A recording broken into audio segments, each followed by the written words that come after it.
folks. Welcome to the culture. I'm your host, Faraji Muhammad. Thank you so much for being a part of the conversation. Folks, we got a lot to talk about. Let's jump right into it. First and foremost, there was a major announcement that came about yesterday from about Twitter, the social media platform, where they have decided to move forward on suspending the accounts of many journalists as a way to cut down the conversation about what's going on with Twitter. We're talking about what's going on even with the business practices of Elon Musk. And it's got many people asking the question, Elon, is this the free speech that you talked about? Yeah, this is exactly what he talked about. Let me break it down to you. Then we're going to bring in our tech analyst, Shireen Mitchell, to give us some insight into the situation. But here's the report, folks. Take a look at this. According to the reports, Twitter on Thursday, they suddenly suspended several high-profile journalists who covered the platform and Elon Musk. Hours after the suspensions took hold, Musk faced off with one of the journalists he suspended in a Twitter Space audio discussion before an audience of more than 30,000 listeners. The suspended journalists, along with several others, found a backdoor way onto the platform through the website's audio function. He said, quote, "You docs, you get suspended. End of story. That's it." Explaining his latest policy to the group before he left minutes after having joined the discussion. Now, Musk was referring to Twitter's latest rule change about accounts that track private jets, including one owned by Musk himself, which was put in place Wednesday. Now, the discussion revolved around the suspension of numerous journalists, the accounts of Ryan Mack of the New York Times, Donnie O'Sullivan of CNN, Drew Harwell of the Washington Post, Matt Binder of Mashable, Micah Lee of The Intercept, Steve Herman of Voice of America, and independent journalists Aaron Rupert, Keith Olbermann, and Tony Webster had all been suspended as of Thursday evening. Let's go to and take a look at this, folks. Twitter suspends these journalists. They've been covering and been very critical about Elon Musk and the direction that he's taken the social media platform. Let's go to our tech analyst. You know her on that digital sister. We always are happy to have the opportunity to chat with her. Our sister Shireen Mitchell. Shireen, how you feeling this afternoon? I'm feeling good this afternoon, but I know we have a lot to talk about in terms of what Elon thinks what free speech is, because I swear people don't understand the difference between your ability to operate on platforms and what actual free speech means. So let's go. Let's go. So let's break this thing down, because to the outside world, Shireen, when you're talking about free speech, and he is, you know, we talked about this before, he has claimed the title of being a free speech abolutist. I think that's how you pronounce it. There you go. But he's been this advocate of free speech. But then when a speech gets a little bit critical of him and his business practices, you gotta I'm not talking about that speech. I'm talking about other speech. How does Elon Musk justify this? Because this seems like he went back to not the chief of Twit, but the chief of Petty. So yes, first of all, he went into spaces. If you think about that, the journalists were having their own conversation without him, and he decided to go into spaces in the first place. So that's the first thing that people need to realize what happened there. But the other piece is that, these are people who had critical analysis of him. And by the way, that's what the freedom of the press is about.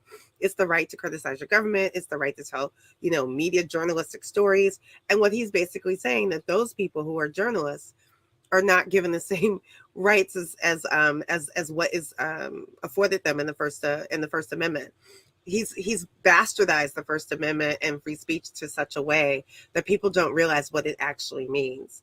And when he used this and justified it by the doxing framework, and so like this private jet conversation that people keep using, he's basically saying that they were avoiding the ban. They were actually violating data privacy conversations when actually jet information is actually public information. Everyone can get access to that. So it's just any other journalistic tool that reporting comes from. So the fact that he said that he was being doxxed was very fascinating, because it's like, do you know how many people on this platform has been doxxed? There are so many people who have had asked for content to be pulled down. That's their address, their phone number.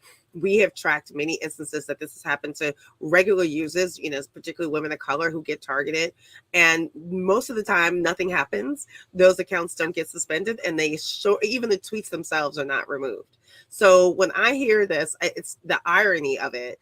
For him to say, well, y'all not like I think the words he said is that y'all are just like anyone else. If you dox people, then you get removed like everyone else. Well, all the other accounts that doxed are not removed. So even that statement alone, by itself is a lie, because they're not diligently doing that for everyone.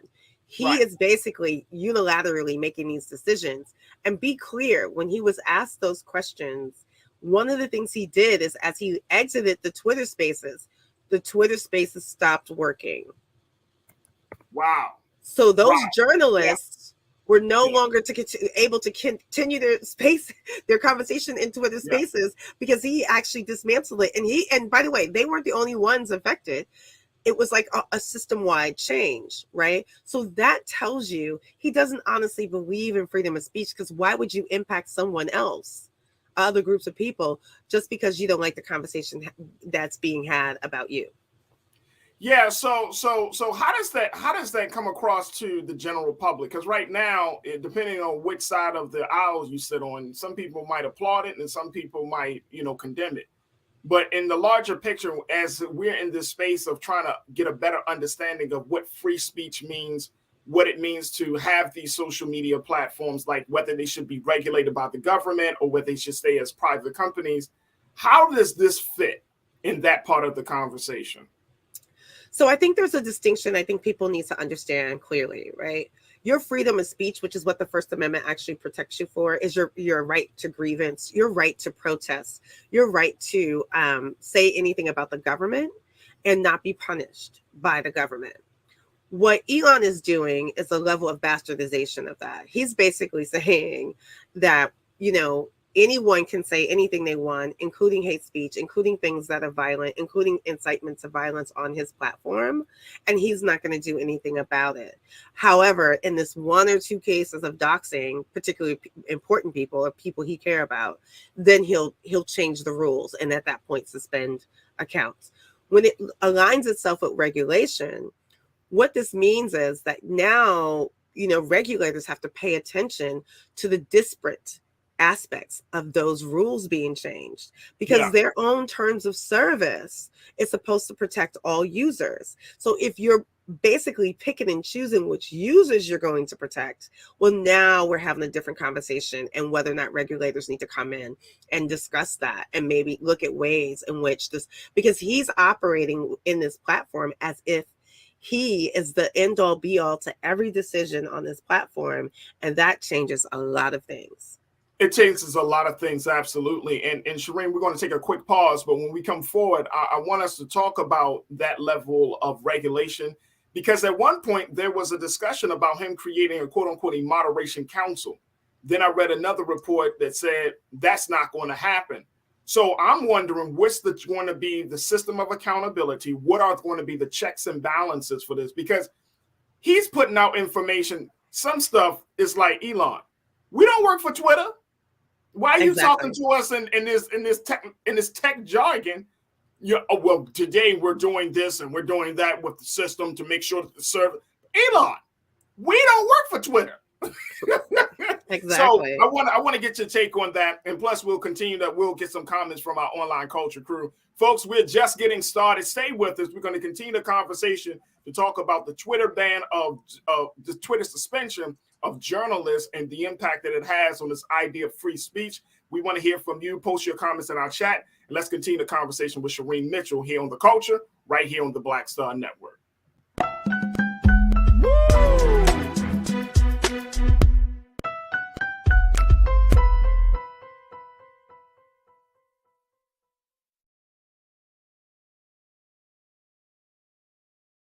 Black Star Network is here. Oh, no punch! I'm real revolutionary right now. Thank you for being the voice of Black America. All momentum we have now We have to keep this going. The video looks phenomenal. See, this difference between Black Star Network and Black-owned media and something like CNN. You can't be Black-owned media and be scared. It's time to be smart. Bring your eyeballs home. You dig? When you talk about blackness and what happens in Black culture, we're about covering these things that matter to us, speaking to our issues and concerns. This is a genuine people-powered movement. There's a lot of stuff that we're not getting. You get it, and you spread the word. We wish to plead our own cause. Too long have others spoken for us. We cannot tell our own story if we can't pay for it. This is about covering us. Invest in Black-owned media. Your dollars matter. We don't have to keep asking them to cover our stuff. So please support us in what we do, folks. We want to hit 2,000 people, $50 this month, raise $100,000. We're behind 100,000, so we want to hit that. Y'all money makes this possible. Checks and money orders go to P.O. Box 57196, Washington, D.C. 20037-0196. The Cash App is $RM Unfiltered. PayPal is R Martin Unfiltered. Venmo is RM Unfiltered. Zelle is roland@rolandsmartin.com.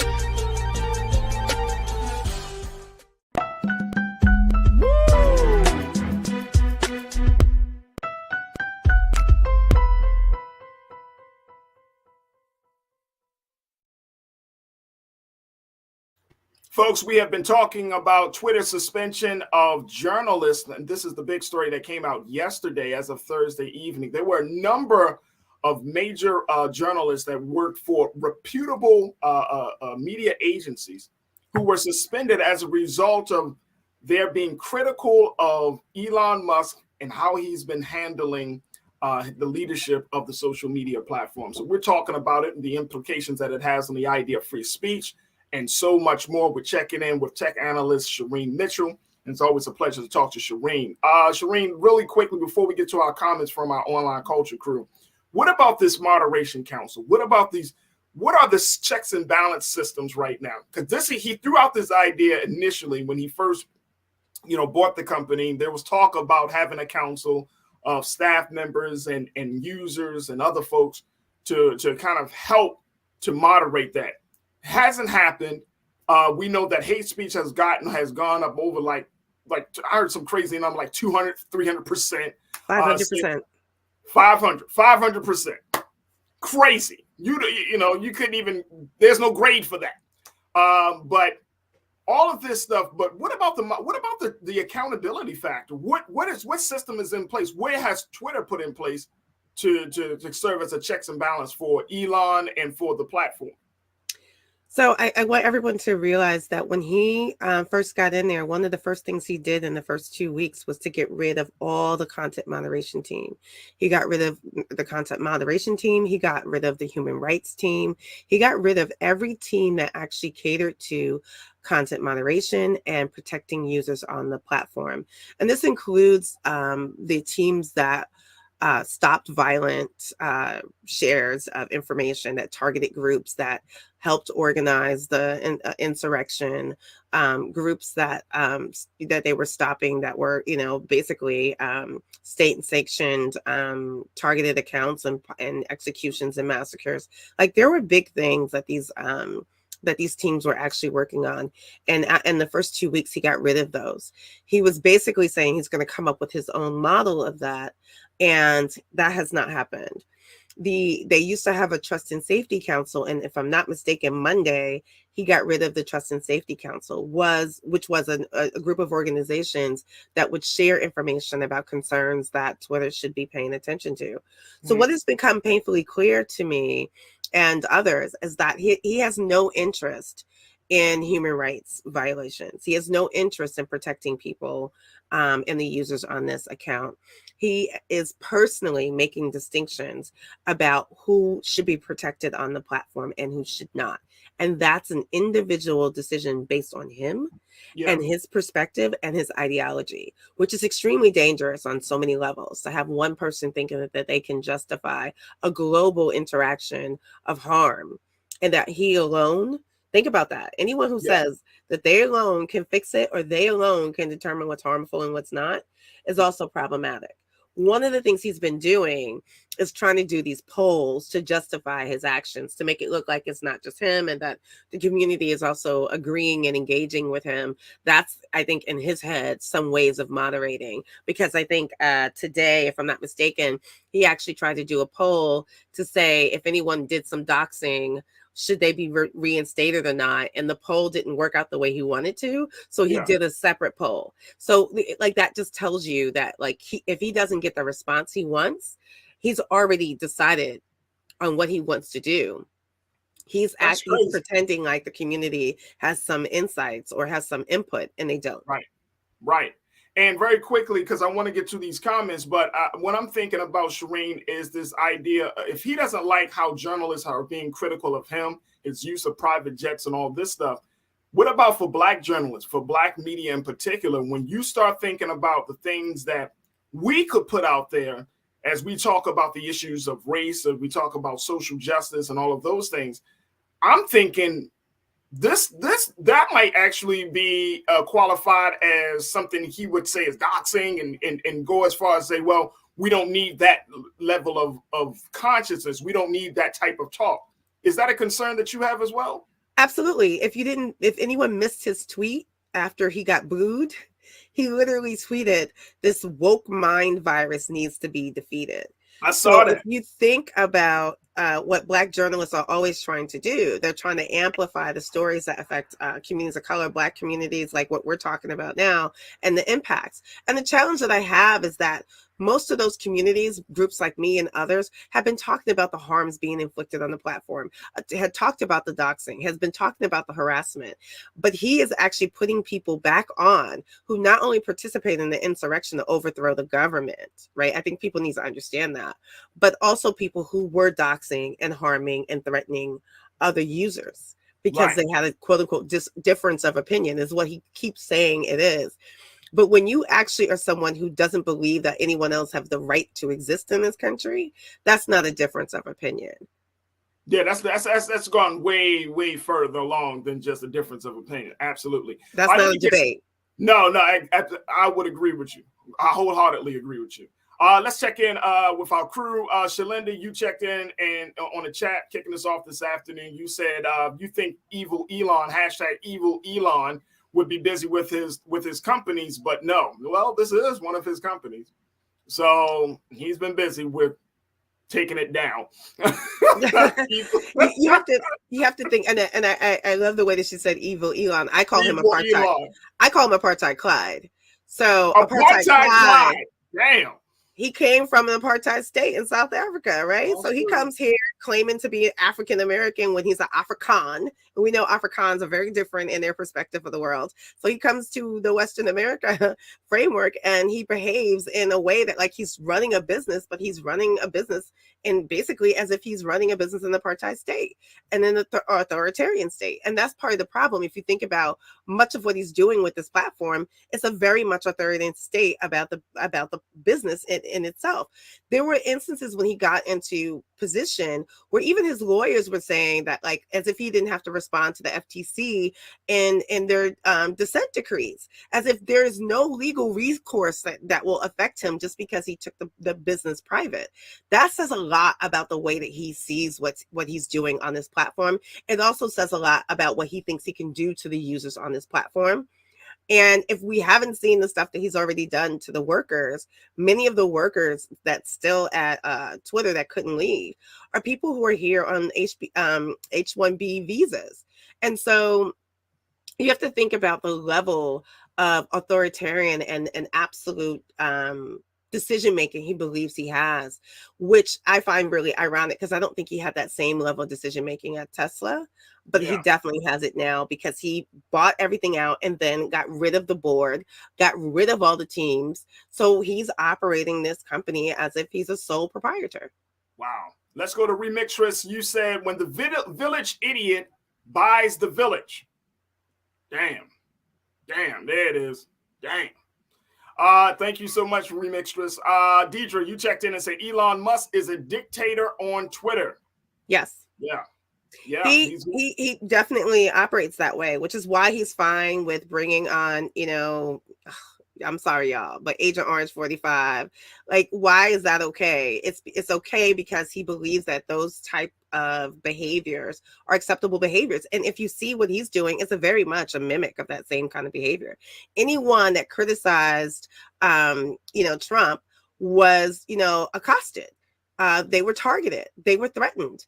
His behavior with these journalists are exactly the same way. He's threatening them. He's basically saying, I can remove you from my platform. Now, by the way, they still can speak and they can still, do their job. He's not keeping them from doing their job in its full context.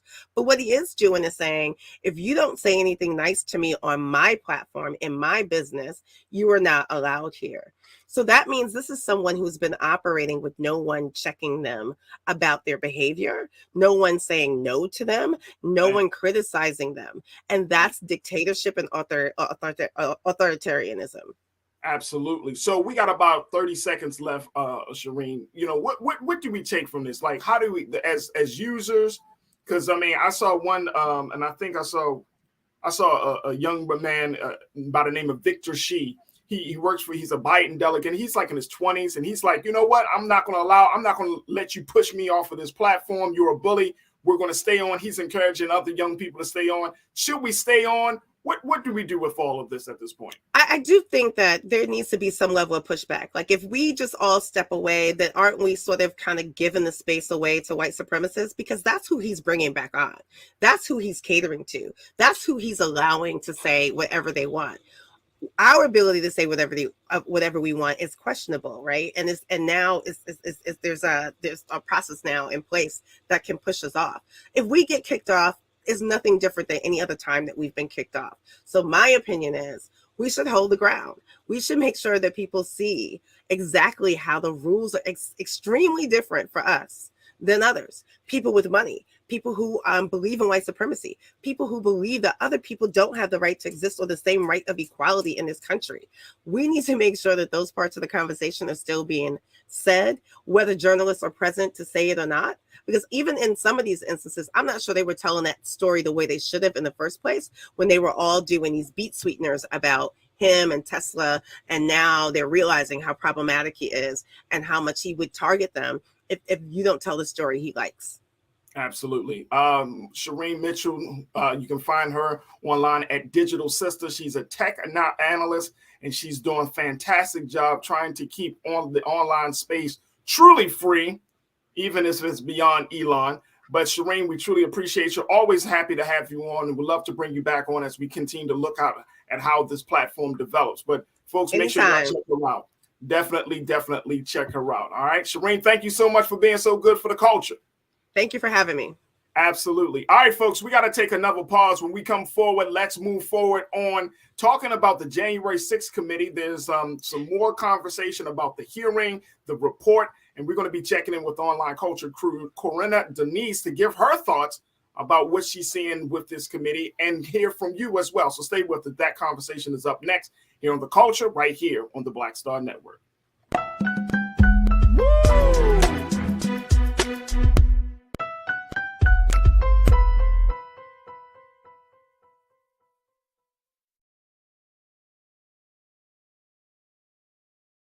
Hatred on the streets, a horrific scene, a white nationalist rally that descended into deadly violence. White people are losing their damn minds.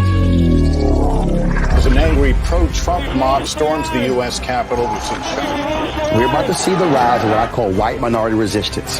We have seen white folks in this country who simply cannot tolerate black folks voting. I think what we're seeing is the inevitable result of violent denial. This is part of American history. Every time that people of color have made progress, whether real or symbolic, there has been what Carol Anderson at Emory University calls white rage as a backlash. This is the rise of the Proud Boys and the Boogaloo Boys. America, there's going to be more of this. Here's all the Proud Boys, guys. This country is getting increasingly racist in its behaviors and its attitudes because of the fear of white people. The fear that they're taking our jobs, they're taking our resources, they're taking our women. This is white fear.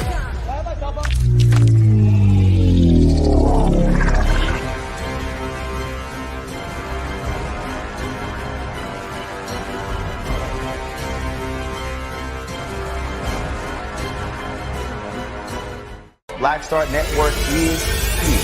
Oh, no punch! I'm real revolutionary right now.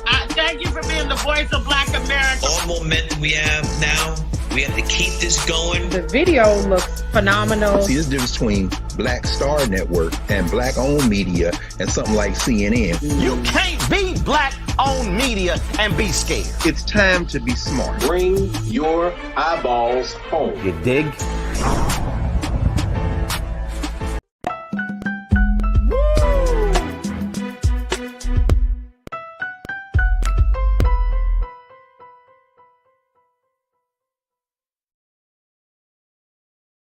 Hey folks, welcome back to the show.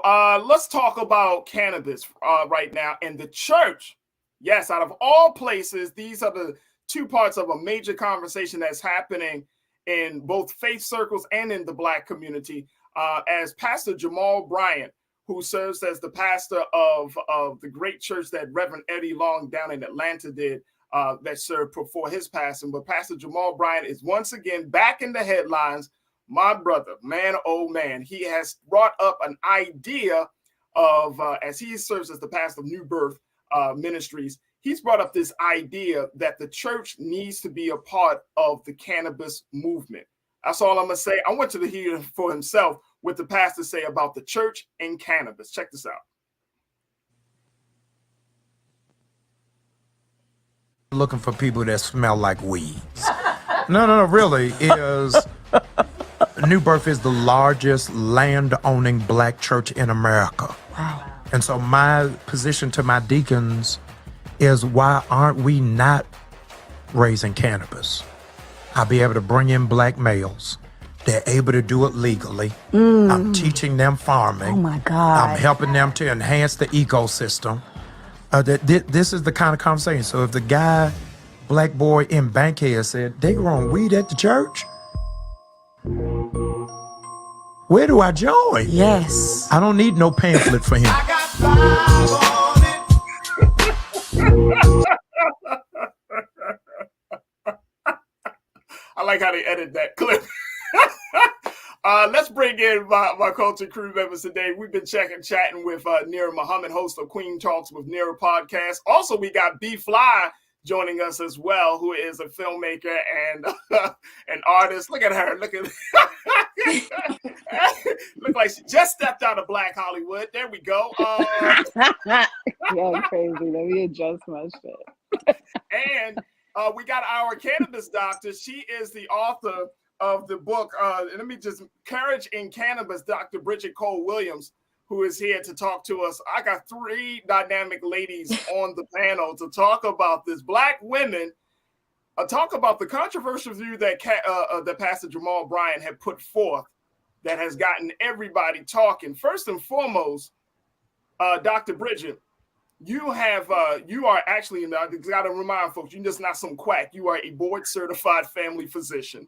Yes. You have been practicing medicine for a long time. You have been doing a lot of research on the benefits of cannabis, and you have also, I've seen you have put together some videos to talk about CBD for children. I mean, you've been really studying this, and of course, you've been put out this book, Courage in Cannabis. We talk about the inspiring stories, but this idea of the church and cannabis, first and foremost, is this new?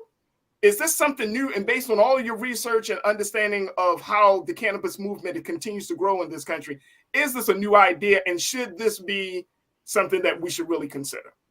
Well, it's definitely controversial, to say the least. When I saw this clip that popped up, I think, like most people, a little taken aback, a little concerned, and the first thought is that it doesn't fit into what churches should be doing.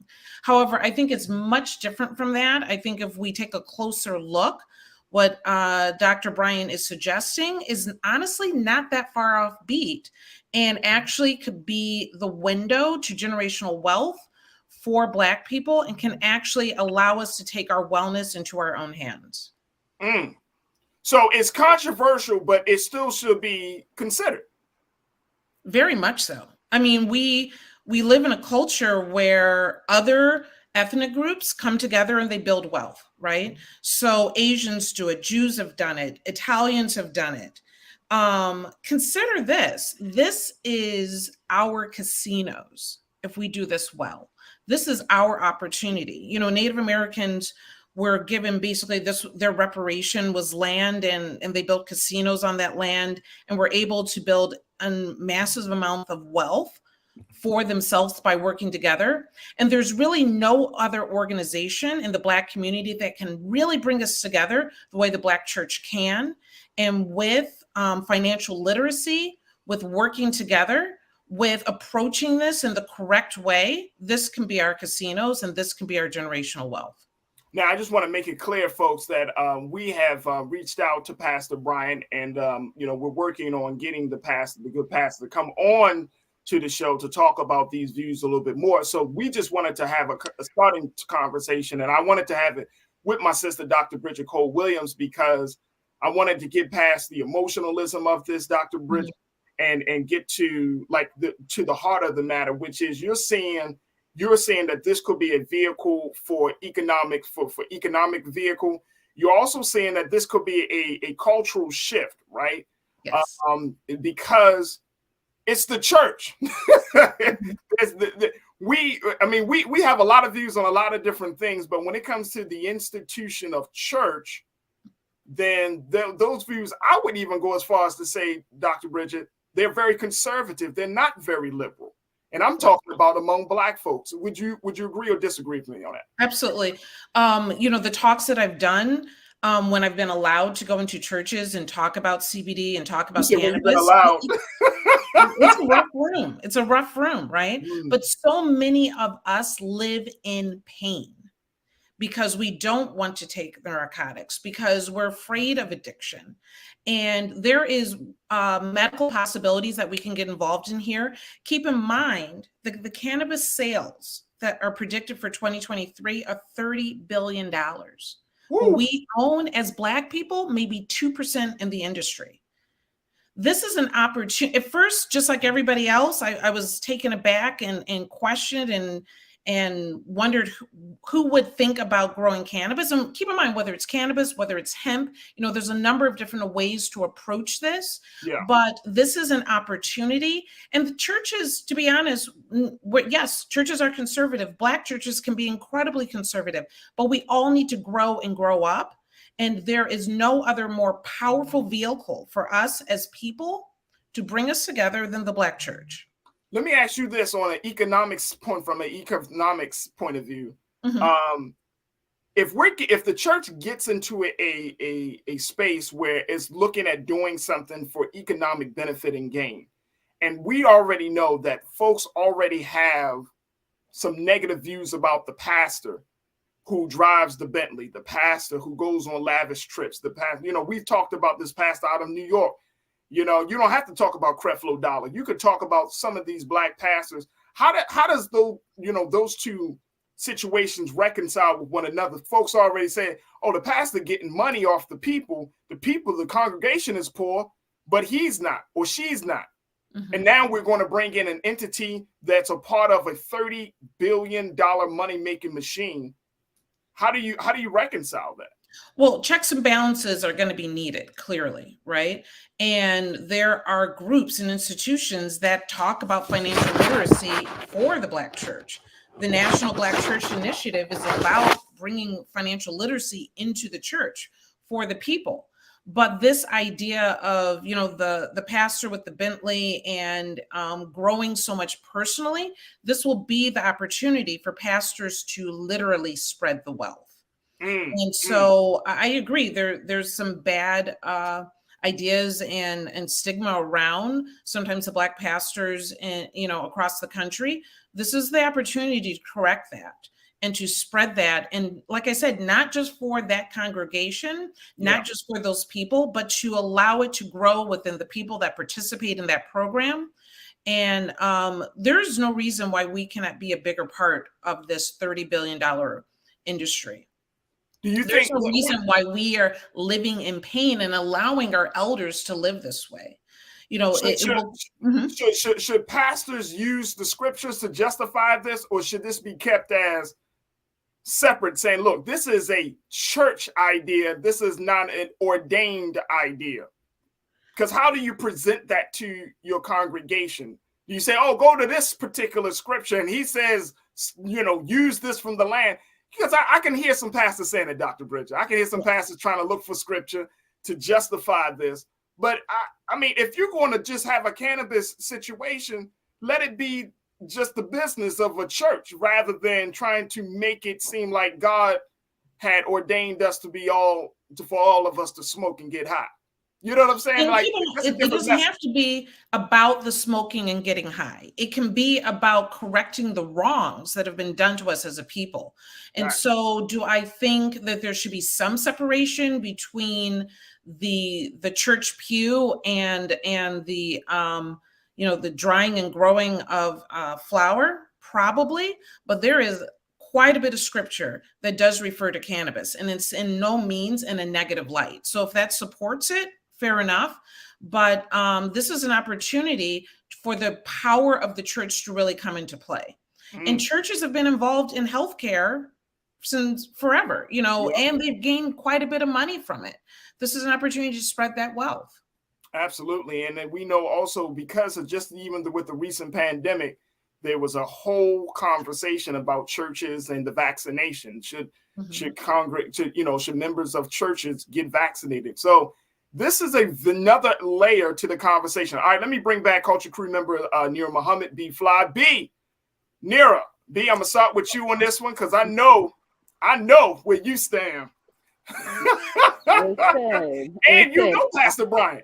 Nira, you know Pastor Brian. So we also know the vein in which the pastor is kind of working from on this piece. Again, we're hoping to bring the pastor on, so I'm gonna get that worked out. But B, what's your take on this, Nira? Faraji, cannabis has been unsickling my cells since literally 1996. Okay. And so medically, I have gone through so much. Legally, I have gone through so much and am here, still holding firm to my knowledge and waiting for the rest of the world to catch up to the wisdom. At the end of the day, the doctor is right. We do not have to live in pain. And so Black people have this idea about Black pain, that we are supposed to be married to it. And so Jamal Bryant is a part of the, what will we say? We've always called him a part of the prosperity preachers. Okay. So we have certain preachers, we have certain congregations that want you to be prosperous. And then we do have some congregations that want you to stay in Black pain. All right. So it's like, so you really have to determine, who are you? Do you actually want to live pain-free in other ways that have nothing to do with the pharmaceutical industry, or do you want to continue to live in a very Black taxed way, And so it's like, so this is the time to make those decisions, but we also have to keep our dope boy in mind, because we have been literally crucifying the dope boy. Absolutely. As long as the dope boy has existed, as long as the dope boy has been literally creating its own, her own pipeline to economic freedom. Yeah, absolutely. Right? So now that we've collected all of this data, we're running into this commercial process with it, but we're still criminalizing. Like the state of California still has yet to release my 2 strikes. I have 2 federal strikes from the state of California that has still yet to be released. I was expounded from the state for 10 years, my home state. Understand what we have gone through in the name of cannabis. And so it's like, I want to get Nira's take on this before we take our next pause. Nira, what's your take on this? Because this is really the intersectionality of 2 very highly sensitive conversations within Black America. We haven't fully embraced the cannabis culture in Black America. And we know that church culture is. I'm 33 years old, and I'm still like afraid of like smoking around your dad. Like that's how ingrained like the fear of like cannabis is. Like I still like, and it's something that I love, and I still feel like a stigma being a Black woman who smokes cannabis. So that's on one end. Then on the other end, I have a father who overdosed and died off of morphine, prescription pills. So when you have a parent that died from prescription pills, you have a different view of the pharmaceutical industry and of medicine. So for one, I'm always going to be team pro cannabis, whether it's in CBD form, whether it's in gummy form, whether it's in a topical form, whatever it is, whether you need it for sleep, whatever. There are a lot of different things that it can be used for. I know for me, it was for anxiety and for the fact that I have celiac disease, and it really helps my appetite with my weight. And so many, it helps. That's that. I know Jamal. So, you know, this isn't far-fetched for me getting this from Jamal. That's one. I appreciate what he's trying to do in terms of bringing in Black boys, Black men in the congregation in terms of helping with the economic wealth. I am hoping that this isn't a situation where you see Jamal and all the other pastors all of a sudden fattening their pockets and you don't see that wealth trickle down to the people. Do I agree that this is going to bring men into want to be Christian? No. But do I agree that it's going to at least bring them to the table and have more conversations? Yes, I do believe that. So I don't know. I don't really know what Jamal is trying to do in terms of like him saying it's going to bring people to the church. I don't really agree with that. I don't think it's going to make people want to be Christian because again, you still have all these contradictions and hypocrisies within the church. So I don't think this is not going to be a magical cure for like getting millennials to come to church, because millennials, we are the generation that's like, nah, church isn't what it used to be or what you said it was. And we are pulling away from church and organized religion. And I don't think that this is going to make people want to go to the church because we've already been smoking weed. We've already been, you know, but I do think it'll be a good avenue if it is something that allows them to get into the business of marijuana. Okay? Absolutely.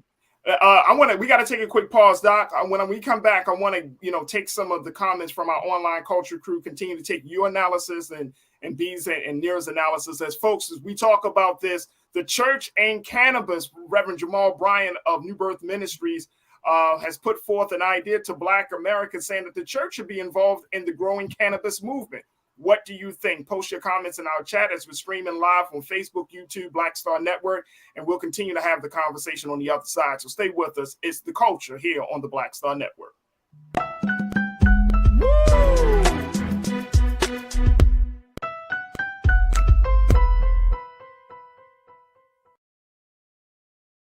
Hatred on the streets, a horrific scene, a white nationalist rally that descended into deadly violence.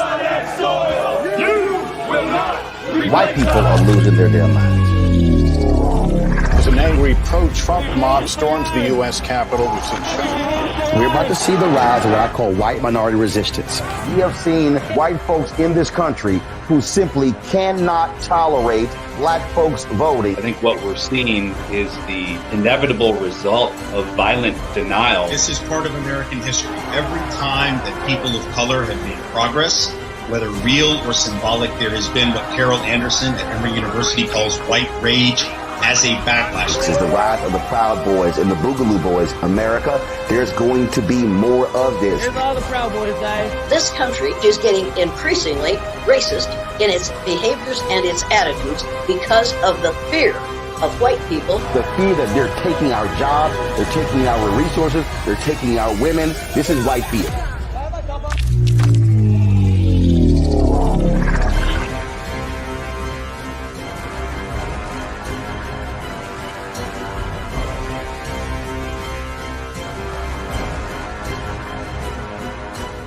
Black Star Network is here. Oh, no punch! I'm real revolutionary right now. Thank you for being the voice of Black America. All momentum we have now, we have to keep this going. The video looks phenomenal. See, there's a difference between Black Star Network and Black-owned media and something like CNN. You can't be Black-owned media and be scared. It's time to be smart. Bring your eyeballs home. You dig?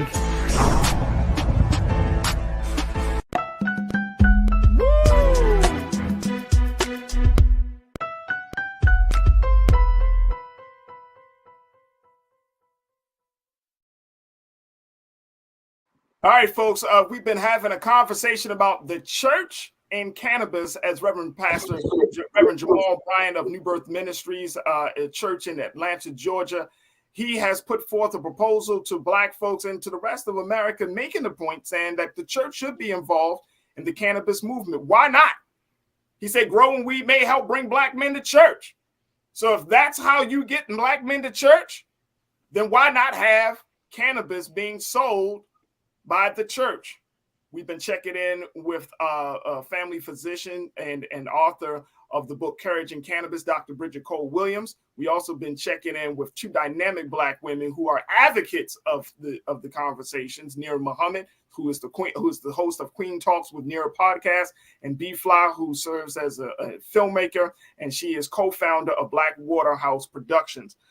Sisters, I want to get some comments from our online culture crew as we have this conversation, which is very, very interesting. And I've looked in at our chats on our YouTube stream as we're streaming right now.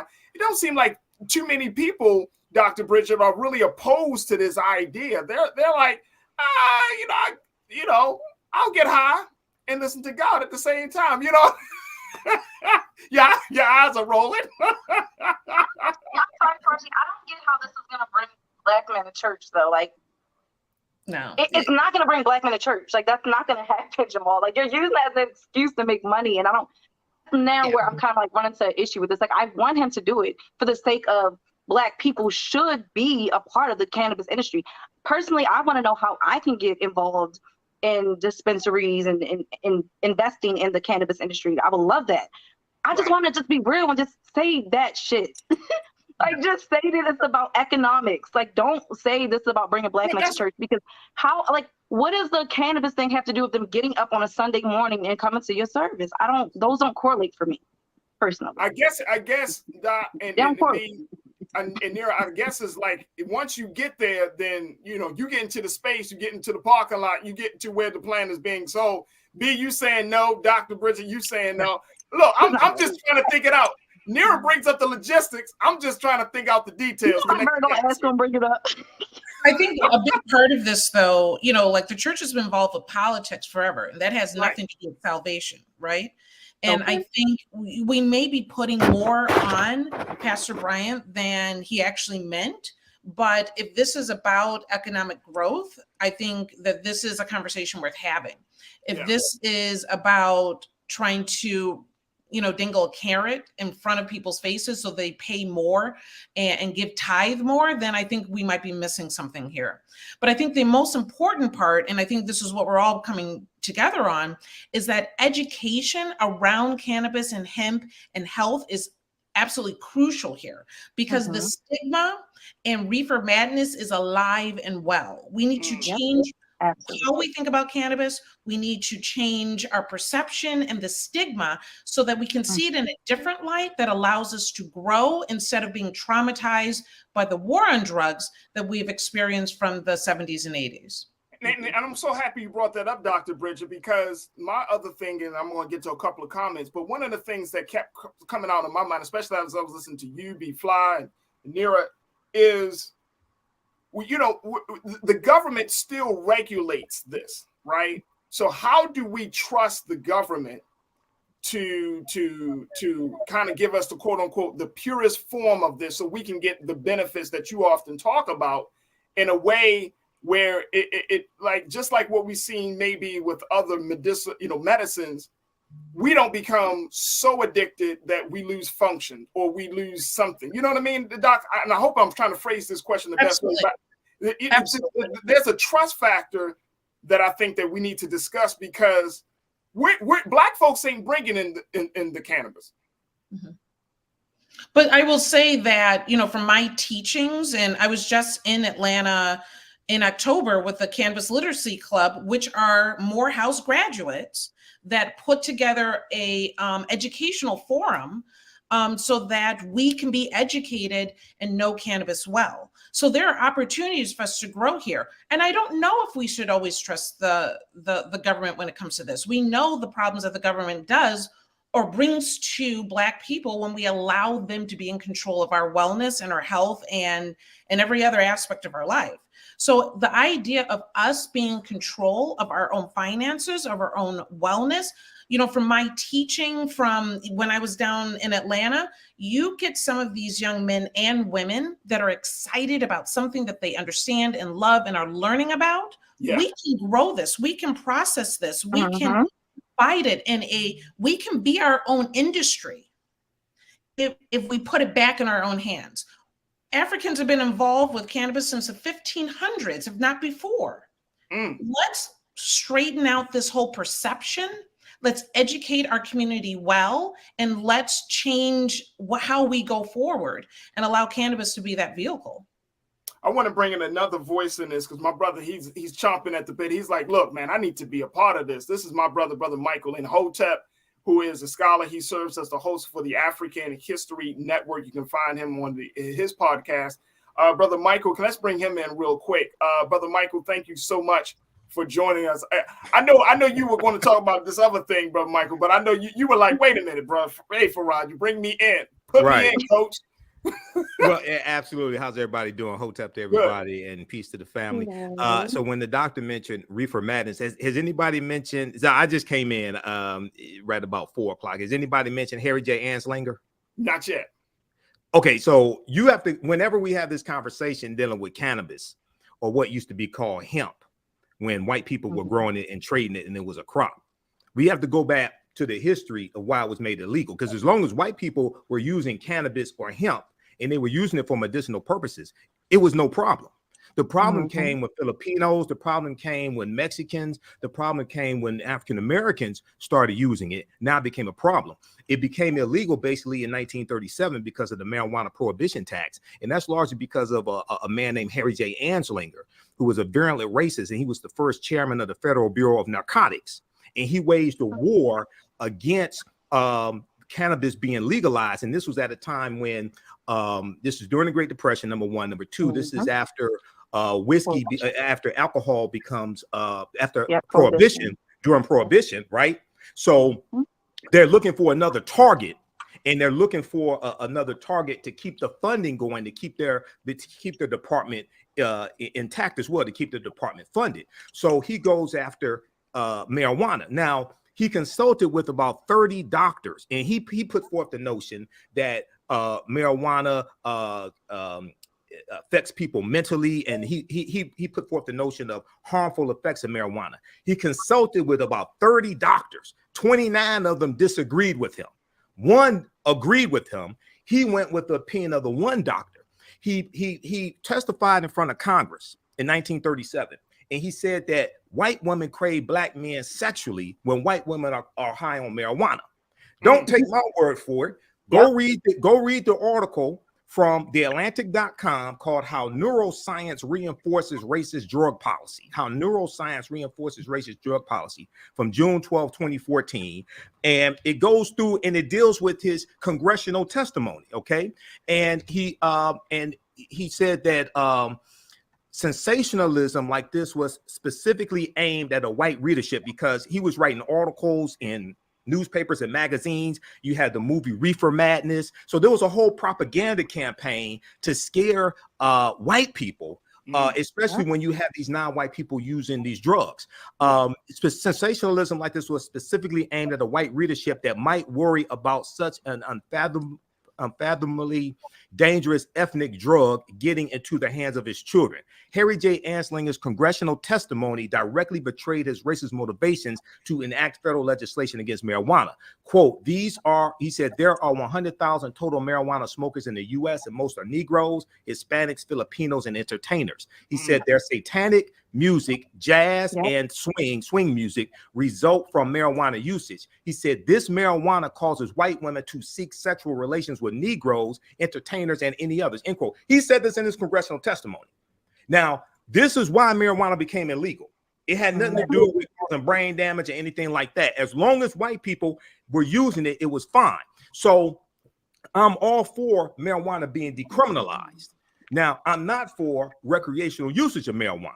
Because what we have to be careful of is that if you already have a liquor store on every other corner in the African American community to keep us drunk, and you have a fast food restaurant across the street from the liquor store to keep us obese, then if you put marijuana dispensaries on every other corner or in close proximity to the alcohol and the fast food restaurant, then is it there to keep us high as well? And the way you suppress a people is you over-medicate them. You keep them drunk. You keep them high. You keep them obese to fight back, to keep them from fighting back against white supremacy and racism. So yes, it should be decriminalized. Mm-hmm. Yes, there are legitimate medicinal purposes for cannabis. Usually you don't smoke it. Usually you put it in food because when you smoke it, it reduces the THC level. So I'm for medicinal marijuana. I'm for it being decriminalized. But we have to be clear with our people that there's a reason why marijuana usage was put into hip hop music over 30 years ago when it was illegal. I gotta say, I agree with a lot of what you said, but I disagree with the whole not making it a recreational thing. I am a curriculum writer. I am an educator. I am a screenwriter. I was able to write 10 episodes of my script. And guess what? Sometimes I like to do it when smoking my marijuana. And my brilliance has not been dimmed, not one bit. I train other educators. I teach coding. I teach beautiful children how to build video games. And so I just disagree with that. I also live in LA where I drive and I teach in Beverly Hills and I see dispensaries in very, very expensive white neighborhoods. And so when you see that and you see them have the access to those dispensaries, and let's just be clear, dispensaries do not only have smokable weed. Again, they have the topical, they have the gummies, they have the drinks, they have just for sleep, they have it just for anxiety. You don't have to be, but then also, you know, personally, I also have a brother who's an alcoholic. And I would have much rather seen my brother smoke weed than the effects that alcohol had on him as a young man, and just seeing the health issues that he has now at the age of 34 from alcohol usage. So for me, if you know, whatever his issues are from his anxiety and all these other issues that led him to alcohol, I wish that would have led him to marijuana instead of alcohol, because that was way more detrimental to him as a child. Literally, as someone who I remember getting drunk at like in 7th grade, to him being a grown man now who can finally admit that he has an alcohol problem. So I just disagree. Again, that's a stigma that we're fighting. What I said, sister. When, I'm not we hear saying so many that people say, you know, weed shouldn't be recreational. That's the stigma right there that I personally have been fighting against, because I was ashamed of smoking because of perspectives such as yours. You misunderstanding what I'm saying. I'm not saying I'm just saying, like, that's just my perspective of, I'm not saying recreational marijuana should not be legal. I'm saying we have to be careful about using marijuana for recreational purposes. Marijuana, whether it's medicinal or recreational, should have never been made illegal in the first place. Prior to 1937, all of that was legal. I'm not saying recreational marijuana should not be legal. I'm saying we have to be careful about using marijuana recreationally. It has a medicinal purpose. I don't use alcohol. I like to use it recreationally, and I personally don't think there's anything wrong with anyone wanting to use it recreationally. Okay. Now, I'm not saying if it's something that's creating a situation where you're not getting up and going to work, or, you know, that's not what I'm saying. But I also am someone who can use it recreationally and still be a brilliant, successful young woman. That's the point that I'm making. So I don't correlate. I don't correlate a dispensary in the community that I correlate the same way that I correlate a liquor store. That's just simply what I'm saying. But I respect your point of view. Okay. Go ahead, Brother Michael. I'm gonna let you finish, and then I want to get from Dr. Bridget and B. So it still comes down to education at the end of the day, that, you know, these very emotional and strong opinions that we have are really based a lot on the viewpoints and stigmas that have come about. I would like to think that we've learned a lot from when we've allowed other people to control what goes into our neighborhoods. This is the opportunity for us to control what goes on in our neighborhoods, to educate ourselves about how to use it, to consider tolerance breaks, to consider what level of THC do we actually want to create and disperse in amongst our people. We have an opportunity to see this in a different light, to allow it to not lead to misuse.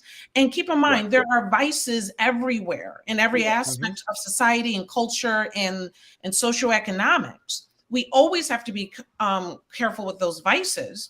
And the best thing that we can do is educate them appropriately. But if this can also lead to financial opportunities, and get us out of being only 4% of wealth in this country when we are 13% of the population.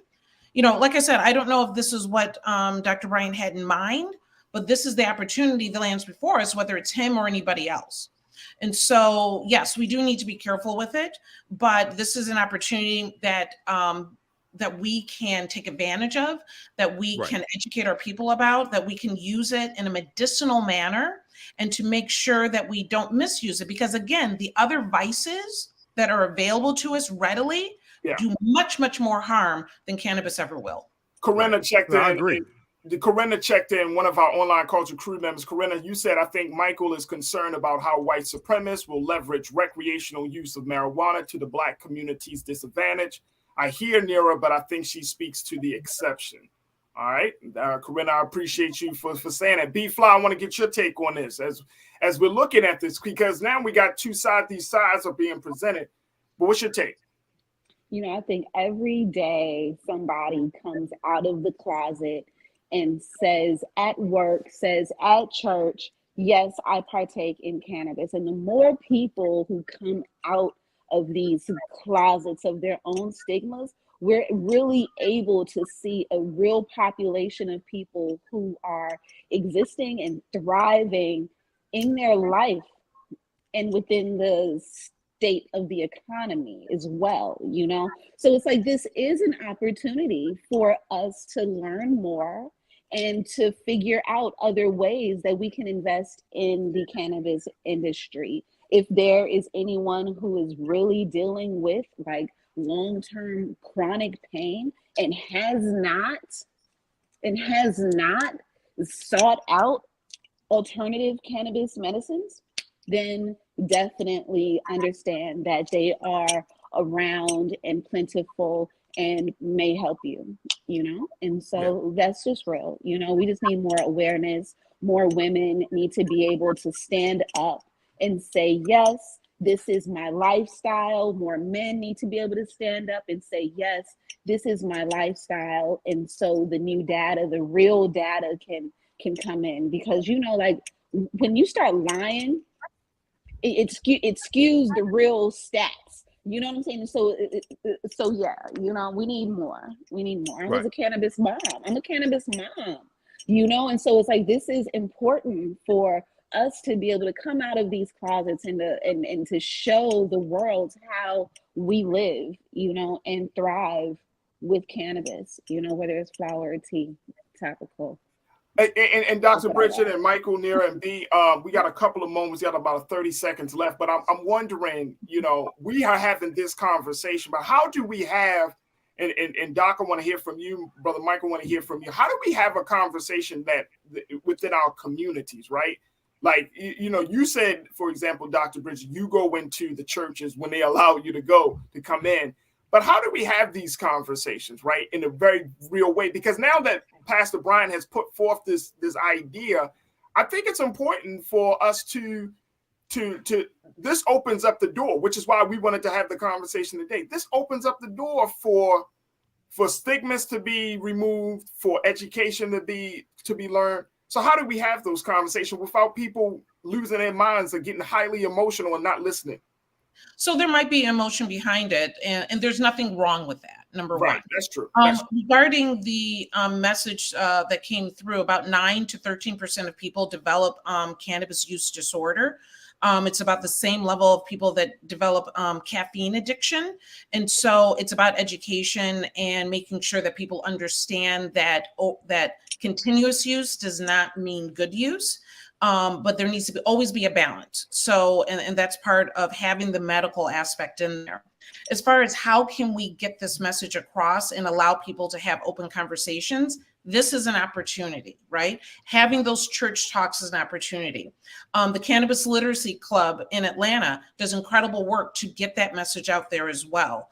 The book that we have has been in the hands of churchgoers that then come back to me and say, hey, I didn't know it could really help people with autism and cancer, as well as pain and anxiety and other disorders. So it's about not being afraid to share your story or your experience with people that you might think might be against you, and actually you could be freeing them from the pain and the situations that they're in. Brother Michael, what does that look like for you, brother? You know, how do we have first we have to start with the history. First, we have to deal with the history. In 1619, the Virginia Assembly passed legislation requiring every farmer to grow hemp.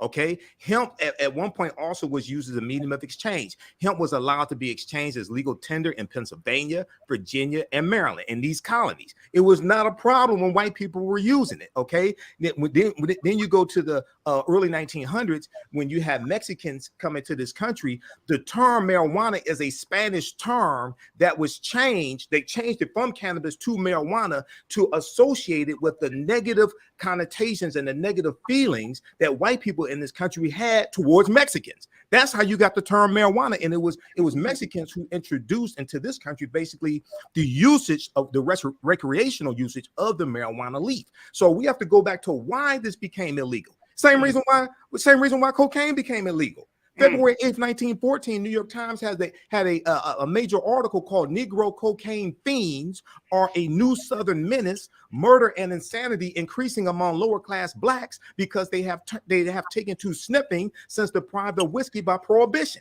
As long as white people were using cocaine, it wasn't a problem.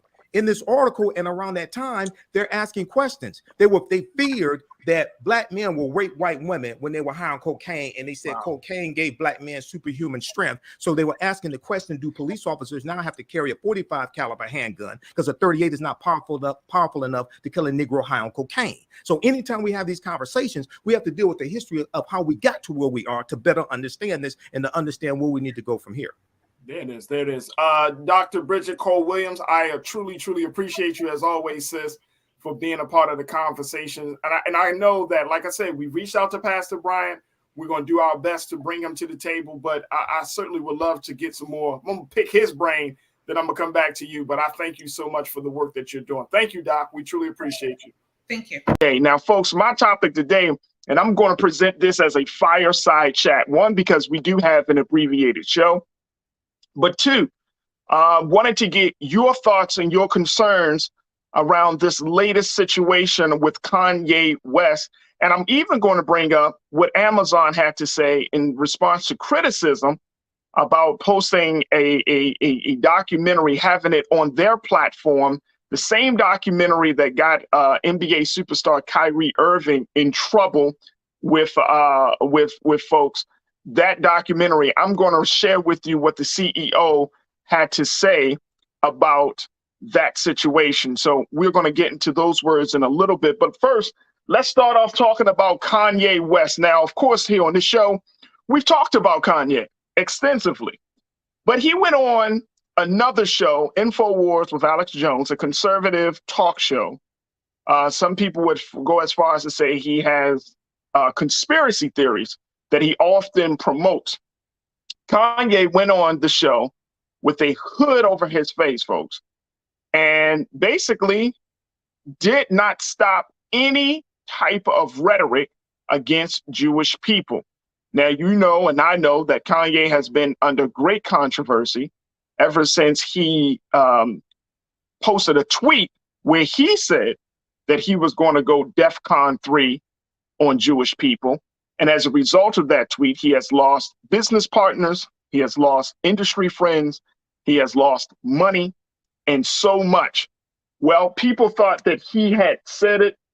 At one point, he even, quote unquote, apologized and was hoping to get back into the good graces of folks, I think. But then he went on to talk to Alex Jones.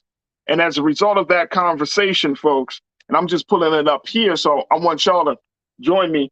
But as a result of that conversation, he said some more remarks that has gotten the Jewish community, both on the Republican and the Democratic side, very, very concerned. I want to share with you what Kanye said just in this dialogue that he had with Alex Jones. And I want to hear your thoughts on it. So again, post your comments in our YouTube chat. Now, folks, because of the sensitivity of this subject, we are not going to allow any type of hate speech. We're certainly not going to allow any type of racist rhetoric or euphemisms to be used on this show.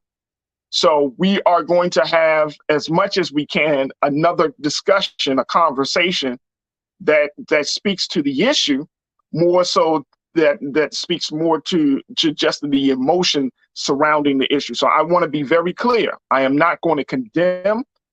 I'm not going to condone, any type of use of any type of racial slurs or any type of hate speech on this show. We are going to have a conversation, and I want you to be a part of the discussion. And we trying to figure out what the best way to present this. And I just thought to myself, let's just present this to our online culture crew. Let's have some discussion, because I want to hear what you have to say. So often you hear what we have to say. So often you listen to some of the voices that we bring on, and we truly, truly appreciate that. But then I also want to give space for you to share what you want to say. And if you say something that may not be factual, that's okay, because we have a ton of folks who do the study, who do the research, and who are ready to make sure that we don't walk away from this conversation confused or walk away from this conversation misinformed. All right, let's go into what Mr. West had to say, folks. And I posted this on my story on my social media, that this situation is getting way more serious. This situation is getting way more serious. That this is not a situation that is going to just die down. There needs to be a conversation, folks. And I'm going to just say this. There needs to be a conversation about history. There needs to be a conversation about the relationship between Jewish people and Black people. There needs to be a conversation about power. I mean, there needs to be a number of discussions that have to be held in order for us to even get to a better place and understanding this. We cannot continue to be in a state of denial, nor can we be in a state where we want to be so emotionally caught up in the moment that we don't see the truth of the matter. And this is very important. This is very, very important, because the truth, as the saying goes, as it's written in scripture, will set us free. And I'm at a point, folks, and I hope that you are as well, you share the same sentiment. I'm really at a point where I'm good and looking past all of the rhetoric of a situation, but I want to get down to the truth, because no groups of people, whether you're Black, whether you're Jewish, whether you're Christian, whether you're Asian or Latino, no group of people are going to make the type of gains and make the type of progress if we continue to hold on to lies, if we continue to be in a state of denial, if we continue to act as if history didn't happen. All right, let me share with you what Kanye West had to say, folks. Let me just pull it up here. And as we do this, again, we want to hear from you. So Mask Ye goes on an anti-Semitic tirade on InfoWars. This is coming out of the of NPR.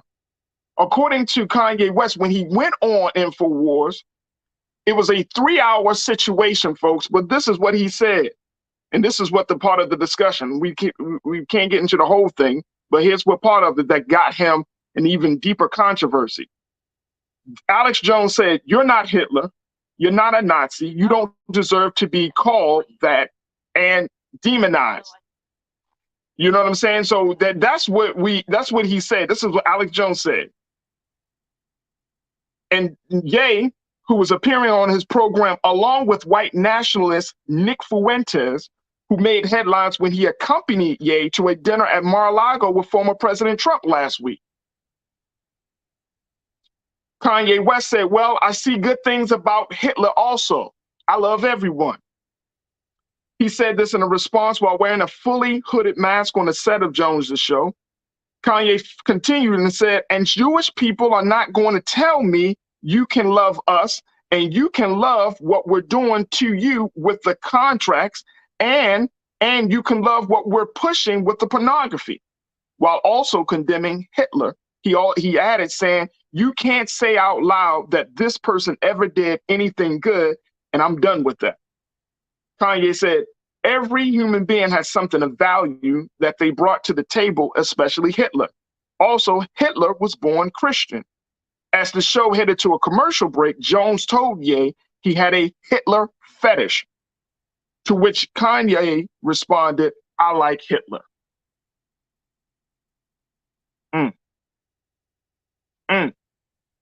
Again, this is not the time, and again, this is why I want us to have this dialogue, folks, because this is not the time for us to get into a space where we're just talking out the side of our mouths or not understanding history, and more importantly, where we're just talking in a way that's going to be offensive and hurtful. We do have to have a conversation in America today.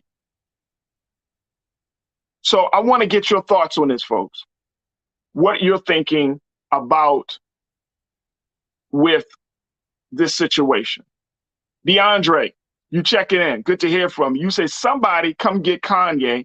He does not speak for Black people, but he is putting us back, and they actually love it. DeAndre, you also posted, Kanye is a major disappointment, and I don't even check for him, but many do. The fact that he's constantly in most major tabloids speaks for itself. I appreciate you, DeAndre, for sharing your thoughts. So, okay, let's take a look at this, folks, because so many of you might have some of the similar views as DeAndre. But do you think he's setting us back? Do you think that this conversation about power, about the role and the history of Jewish people and the relationship between Jews and Blacks, do you think that this is about a situation that sets us back? Now, I've said this before, and I'm gonna just reiterate this. Kanye will sometimes say some things of truth, but it's shrouded in so much other stuff that it's hard to differentiate. Like, you might say, oh, well, Kanye, you're not completely wrong on this issue, but then you sit down with a white nationalist, you meet with President Trump and all of those things. It gets shrouded. It gets shrouded.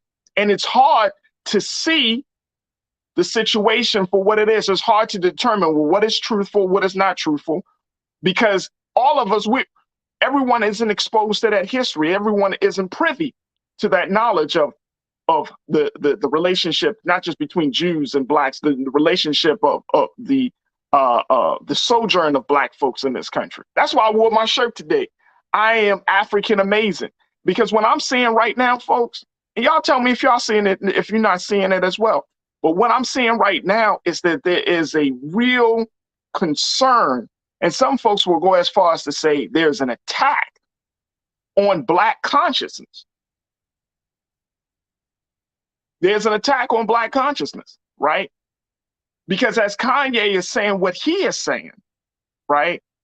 And in his interview, I saw, I was reading one time that that I think he had another conversation, or it may have been this conversation that he had with InfoWars. But he was making the point that Black folks are part of the Hebrew Israelite community, that Black folks are the real children of Israel. I mean, it gets deep. And, I think of my brother Michael and Hotep. I think of Dr. Carr. I think of so many of the Black scholars who talk about the great history of African people in this country and abroad, and what has happened to us during that treacherous journey from the shores of Africa to the shores of this part of the world that we know as the transatlantic slave trade. Who was involved? The impact that it made, the origin of American business and the origin of capitalism started with that transatlantic slave trade, where Black folks were taken from the shores of Africa, brought to America, and we were made slaves. I mean, this thing is so historical. But here's the thing that I don't want us the approach I don't want us to have, that this is nonsense. That this is nonsense. This isn't nonsense, folks. This is the part of the hidden history that we certainly don't talk about in the classrooms. We don't talk about that part, right? But this is a nonsense because a lot of us aren't exposed to this, even in our adulthood, of understanding the depth of what happened to Black people in this country, right? To the point where we have become from experiencing chattel slavery all the way up to the present day, to even to this present moment as we speak, folks. That even to this present moment, we are still fighting for our identity. We are still fighting for our sanity. We are still fighting for our own consciousness. All right, let's go back to what you got to say. Sophia, you checked in. You've been very vocal, and I appreciate you, Sophia. You said, I feel like using Kanye as an example is disingenuous because all we have to do is study history in its true form. Dr. Carr, Dr. Clark, and Dr. Cernema are the best to use to navigate through ignorant, through ignorant, and making sure I'm seeing her comment correctly. People who don't read like Kanye. So we do have scholars. And you know what? I'm gonna do my part to use this platform. You know, we've had Dr. Carr on before. We certainly got Brother Michael. We had Dr. Horn on, of course, for the weekly pieces. And I'm going to reach out to all of those men and get some women as well to be a part of these conversations to understand the true history. Because to your point, Sophia, I think that that's necessary. We have a generation, and I would probably go as far as to say there are probably 2 generations of Black folks that really don't know the full history or don't understand the impact that the transatlantic slave trade has made on Black folks. But I would say it's, like I said, 2 generations. I may be, I might be off a little, but I feel like 2 good generations, about over the past 40 years worth of folks that just don't know certain things about our history. So I think that there has to be a re-education process that has to take place in order for us to understand this. And it's not by coincidence. I'm gonna just say that, folks.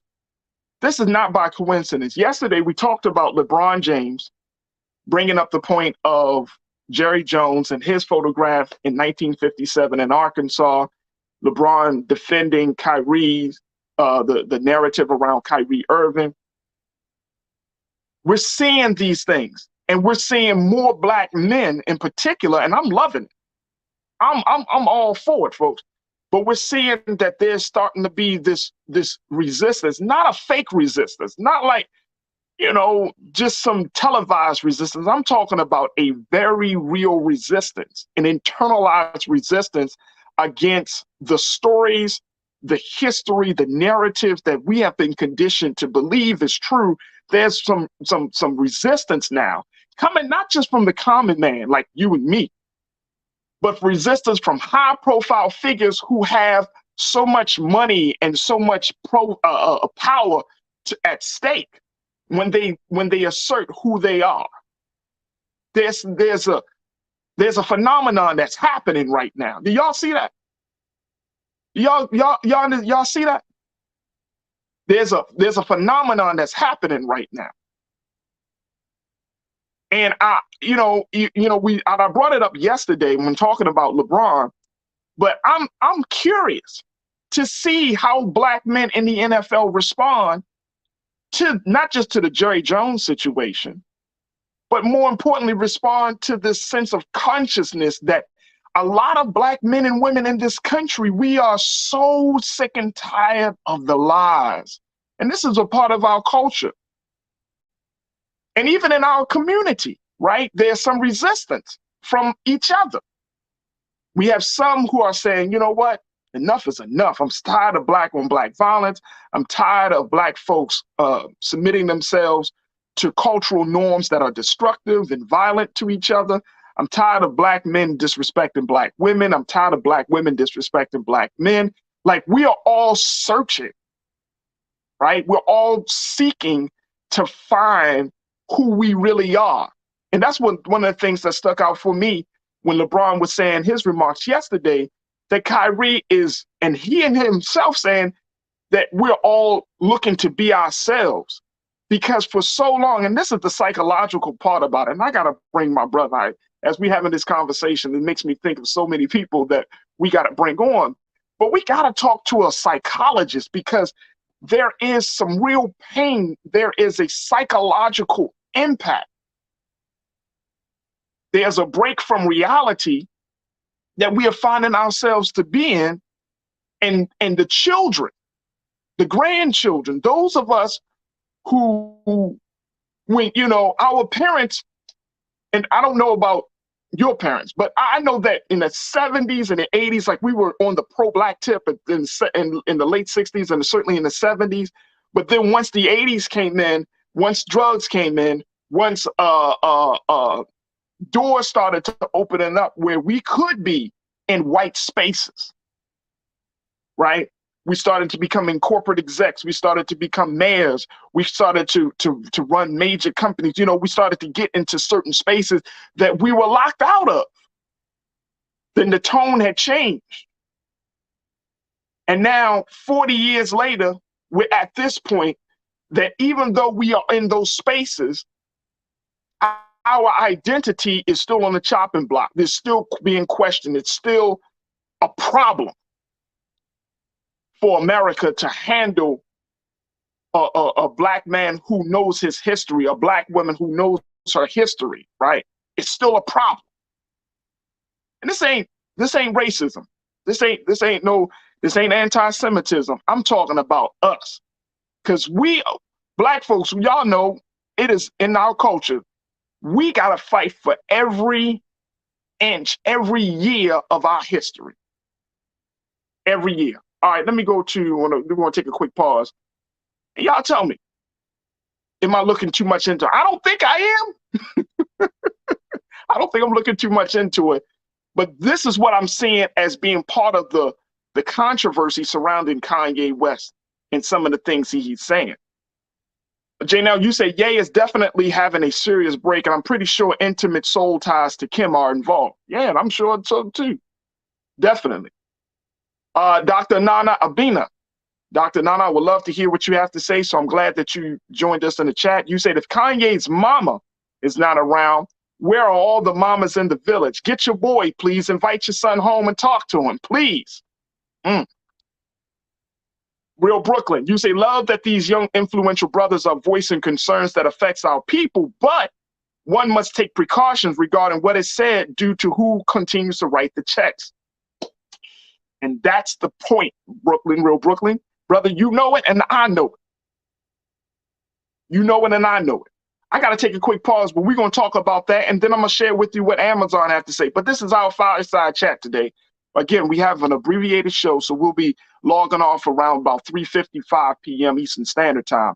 But we wanted to get the conversation. I wanted to end this week on a strong note so we can have some conversations over the weekend and then come back, you know, in a space to have some more discussions on Monday. But let's take a quick pause right now, and then when we'll come back, we got more information to share with you. Stay tuned, folks.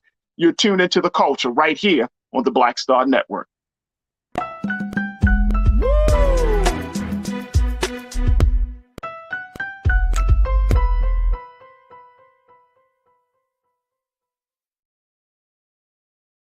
Don't you think it's time to get wealthy? I'm Deborah Owens, America's Wealth Coach, and my new show on the Black Star Network focuses on the things your financial advisor or bank isn't telling you. So watch Get Wealthy on the Black Star Network.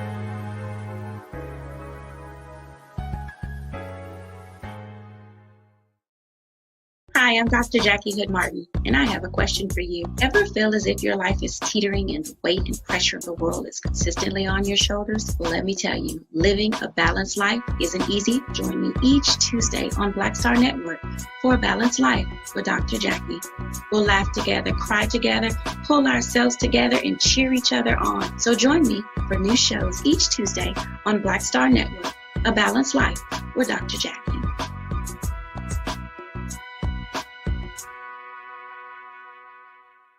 Pull up a chair, take your seat. The Black Tape with me, Dr. Greg Carr, here on the Black Star Network. Every week, we'll take a deeper dive into the world we're living in. Join the conversation only on the Black Star Network. When you talk about blackness and what happens in black culture, we're about covering these things that matter to us, speaking to our issues and concerns. This is a genuine people-powered movement. There's a lot of stuff that we're not getting. You get it, and you spread the word. We wish to plead our own cause. Too long have others spoken for us. We cannot tell our own story if we can't pay for it. This is about covering us. Invest in black-owned media. Your dollars matter. We don't have to keep asking them to cover our stuff. So please support us in what we do, folks. We want to hit 2,000 people, $50 this month, raise $100,000. We're behind 100,000, so we want to hit that. Y'all money makes this possible. Check some money orders. Go to P.O. Box 57196, Washington, D.C. 20037-0196. The Cash App is $RM Unfiltered. PayPal is R Martin Unfiltered. Venmo is RM Unfiltered. Zelle is Roland at RolandSMartin.com.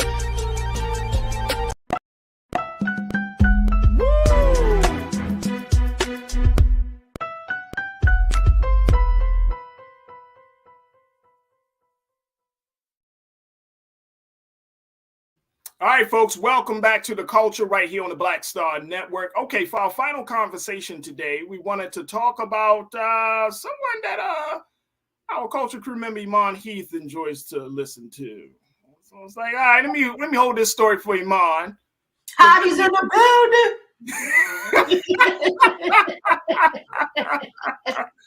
Because this artist is making waves for so many different reasons. All right, first and foremost, let's talk about the good things. She has been chosen to be the first Black woman to be on the cover of Forbes magazine for their 30 under 30 showcase. So she's one of the top 30 Black people in America that is just making huge amounts of money, because that's what Forbes do. They count people's pockets, make huge amounts of money, and in the same time making an impact in the culture. Now take a look at what Forbes wrote about Megan Thee Stallion. Take a look at this here, folks, and then we bring up some. And I want to ask my team to please let's find the cover of her on the cover. But let me show you what they said.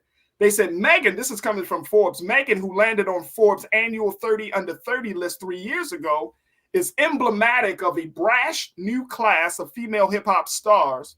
She and acts like Cardi B, City Girls, Doja Cat, and I'm going to even throw in there, Iman, Glorilla, because I think she's on the rise as well, embracing an unapologetically raunchy style, formerly the exclusive territory of male rappers. Millions of young female fans, whom Megan calls hotties, can't get enough. She's so empowering and so sexy, according to Cardi B. She's mega million Megan.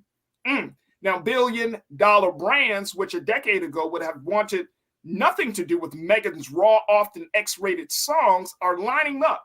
She has recently signed endorsement deals with Nike, Revlon, Cash App, and Popeyes. She got that hottie sauce at Popeyes. The cultural influence that hip-hop and artists like Megan now have is unmatched, says Stacey Taffet, who is a top marketing executive at Frito-Lay, who partnered with Megan to tout Flamin' Hot Cheetos. She said, our Super Bowl campaign with her outperformed a lot of what we've done in the past and exceeded all our expectations. Forget generic endorsements. Megan is interested only in campaigns that capture her swagger and her style. She said, I cannot fake it. If I'm not naturally into it, I don't want to sell it. Woo! There it is. That's Megan's 30 under 30 first Black woman to grace the cover of Forbes magazine for their 30 Under 30 highlight and showcase. All right, Iman, you're a fellow hottie. What do you make of this? Is this good for the culture? I do believe it's the culture. First of all, you can't stop smiling. Because that's my girl. So she's also partnered with Puma and Coach. I won't say she's solely responsible for Coach becoming popular again, but she did definitely have a strong hand in it. She had a deal with Hot Cheetos as well. And I don't know why Hot Cheetos started getting, on the map again, but she did that as well. Congrats to Megan, first of all. And it isn't just about music. Like the things that she's, like I said, partners with and endorsed, she's made roughly 13.3 million just this year off of ticket sales and other endorsements, her concerts. Like, she's doing the damn thing. Under 30. I believe that her style, as far as most of our female rappers now, that raunchy style or that unapologetically I am who I am style is what's hot right now. And she's representing well. So, like, I threw in Glorilla, because I feel like now there's a pattern, and I don't know whether it started with. I mean, some people will say Lil Kim, right? But Lil Kim is literally like 20 plus years ago when we saw Lil Kim kind of come out with this raunchy style. And Lil Kim, I remember that was back in 95, 94, 95, 96. Y'all remember when Lil Kim came out? She was shunned. She was shunned. She would not have gotten endorsements. She would have not have gotten all of this stuff, right? Yeah. Because people really saw her as being like a porn star more so than an artist, a rapper, a businesswoman, right? Yeah. So she had to take the hit for the Cardi B's, Megan's, Doja Cat's, City Girls, Glorilla. She took the hit. But now we're seeing something different. And here's my concern. My concern is, Iman, that as great as these women are showing, that they're being rewarded for that raunchy style. That sends the message to younger girls who may be looking up to these women, especially to a Megan, that says, you know what? If I am unapologetically woman, unapologetically black, and unapologetically raunchy and ratchet, I'm going to get rewarded for it. Is that a concern that you think that we should have? That can be a real concern, but then, like we've said before, it also starts at home. Yeah, you can be your real or authentic raunchy self. You just have to know the place and time for it. So young women who don't have that guidance can have that confused. And like Cardi B has stated clearly, she makes adult music. And I know Megan hasn't come out and said that clearly, but it does start. You have to have type of parameters at home. I do think it does come off, especially on social media and TikTok. If you have this raunchy, loud, ghetto style. Yeah, I was only gonna say ghetto because of that period I girl, which is a hot mess. If you have this persona of this loud, wild, ghetto black woman, you'll get endorsements. And I will say, some part of our culture does support and push that. That's how they wind up on the Breakfast Club and getting paid to do interviews and go on shows simply for publicity. They're like the human version of clickbait, basically. Right. It can turn into that. That is a concern. And here's the other part, and I'm not going to beat up on black women, because I think at the end of the day, y'all are trying to figure out the best way to get through, right? To make it, right? Mm-hmm. But it's like the crazier black women, the crazier you are as a young black woman, the more likes, the more acceptance. You know, I'm thinking about what's the Krishan Rock and you know Taraji. Krishan and Blueface. It's like look, I see Blueface. He got caught up in some attempted murder situation. Mm-hmm. Krishan, like I saw a couple of videos, she's throwing up, puking all over the place, and she might be pregnant. That's the new. But I'm just saying, like, and that may be so, but it just looks so crazy, right? It just looks so crazy, and on social media, you getting likes, you getting all of this, you getting new fans, getting new watchers, and blah blah blah. But there's a downside for that. There's a consequence to that, and it's like we become just like we said in the earlier segment about Herschel Walker being a minstrel show. It's my thing is like, yo, and I'm not saying Megan is making Black women a minstrel show, but it's like Megan is doing her music thing, she does the business thing, but then you got the younger sisters. It's like, I'm gonna take this shit to the next level. Like purposely, here in Baltimore, Krishan, her dad, and Blueface, they get into it, and he apparently Blueface knocked out her father, or then it turned out her sister came out and said it was a skit, it was just for views and likes, because Instagram pays you for the more views, and TikTok, the more views and interaction you get from viewers. Once you hit a certain amount, you do get paid for it. Right. And unfortunately, in our culture, we do like drama. Drama is entertaining to us. Love and Hip Hop still on VH1. Damn. I was watching that in middle school. So it's our culture feeds off of that drama, but I definitely don't think Megan, we would solely blame. Even take me if I wasn't a fan, I wouldn't solely say she's the reason why these girls act like this. No. I wouldn't put that on her doorstep. This happened before. She comes out of that culture. Right. But she's not the originator of the culture in that respect, right? So I definitely wouldn't do that. All right, let's go to some of our online culture crew members and hear what folks got to say. Mingly Natasha Church, you said she's making money, but why she stay on social media beefing with everyone? Why is she worrying about everything that's said about her? Because she's young. Because people keep saying she's a liar about this whole Tory Lanez situation. And if I was her, I would be tired of hearing the same thing. When it comes to this, her old record label, trying to get the deal cut from them, people always have something to say about her. So as a human, and we've all fell victim to it, those comments can get to us sometimes. So we're gonna say something back. Right. She don't want to show she's no punk. That too. And speaking of Tory Lanez, I think the trial starts either today or this week, if I'm not mistaken.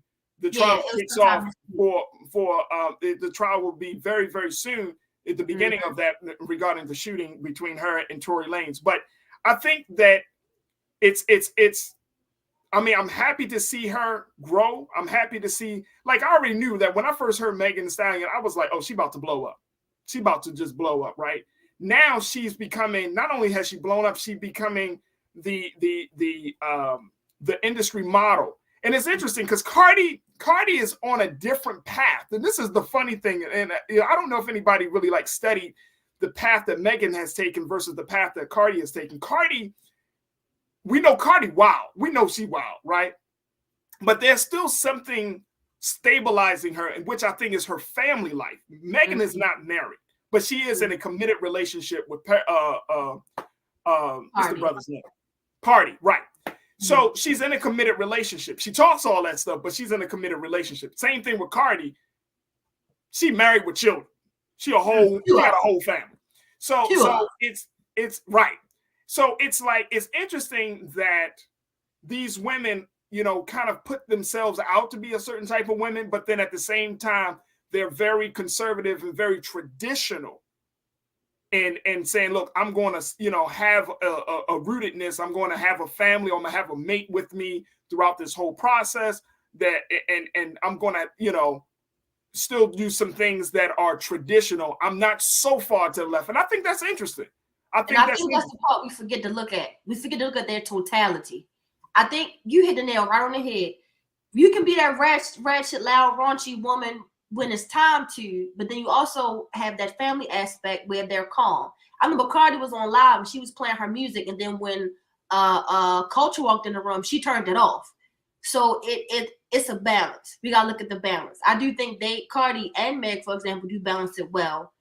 Besides Nicki Minaj wanting to beef with everybody, I think she does balance it well. She's another one. Yeah, we forget that part. It's a balance to it. Absolutely. Oh, absolutely. And we got a comment that says that this ratchetness leads to us having toxic relationships or toxic friendships. What's your take on that as well, Iman? It can. We just said with common and particular same interests, if I'm loud, raunchy, and ratchet, and you loud, raunchy, and ratchet, I might be loud, raunchy, and ratchet at the club, but you might be loud and raunchy all the time. So because we have that common interest or likeness, that's when that friendship starts. And then come to find out, you way wild, way more wild than what I thought. Right. Again, you didn't take that time and effort to know that person. So it can, I do see that. It can develop toxic friendships. Now, here's the other thing very quickly, and as we close out, the other thing is that Megan is on a pedestal right now. She's working, of course, with the likes of a Beyonce and other, heavyweights within the music genre. She's certainly ventured out into TV and film, doing some things. Like, she's not in those spaces anymore because she understands that she came from those spaces, but she can't go back to those spaces. Talk to us. What do you think of that? Because some people may listen to her and be like, "Oh, she's still down in Houston in the basement. She can't go down there no more." She even graduated from TSU, so right. she's not just this ratchet, loud, crazy female. And I do believe she understands she's not who she was when she first started. She's doing things with Marvel. She's not who she was when she first came in the game with that feature with Wale. So I do think she embraced it, and she's embracing it very well. And I wish her much success because she's doing the damn thing. Well, congratulations on being on Forbes list. I hope that, as she grows in her artistry, she continues to grow in her service to the people. I know that she speaks on a number of issues related to women, domestic violence issues. I think she's also kind of spoken on a little bit of the reproductive health. Cardi has certainly been vocal about issues from everything from prison issues to a whole bunch of stuff, to poverty. I hope that these sisters, now that they have a platform, now that they have the resources, that they do something with them, and help to tell people, to teach people, like, that's one thing I do on record, but in real life, you got to make certain choices to get to a certain point. Because, Black women, y'all are at a very, as Black people, we're at a crossroads, but Black women, you're so important to the next phase of our growth and development and progress in this country, that we need y'all mind, body, and spirit to be intact. You know what I'm saying? Just like y'all need us as Black men to be intact, we need the Black women to be intact. And so I hope these sisters start to really embody that. And yes, you can have, like one of our culture crew members, you don't like music, it's sexy music. If you don't like sexy music, don't listen. If you don't like the music, you don't have to listen. But there should be some growth in the music. I listen to Traumazine. There's some growth. I love the song Her. I love the song she talks about anxiety. Like, I want to hear growth from a Black woman. You know what I'm saying? I want to hear love from a Black woman. I want to hear vulnerability from a Black woman. I want to hear the very facets that make Black women beautiful and great. So congrats to Megan Thee Stallion. And Iman, I can see you being in those spaces very soon. It's what I'm saying? The things that you be doing. It's coming. I can see you in those spaces very soon. So when that happens, we're going to be talking about you on Forbes and how you're making waves all across the industries that you're a part of. Iman, thank you so much for being so good for the culture, being on the show, and doing your damn thing each and every week. We truly appreciate you.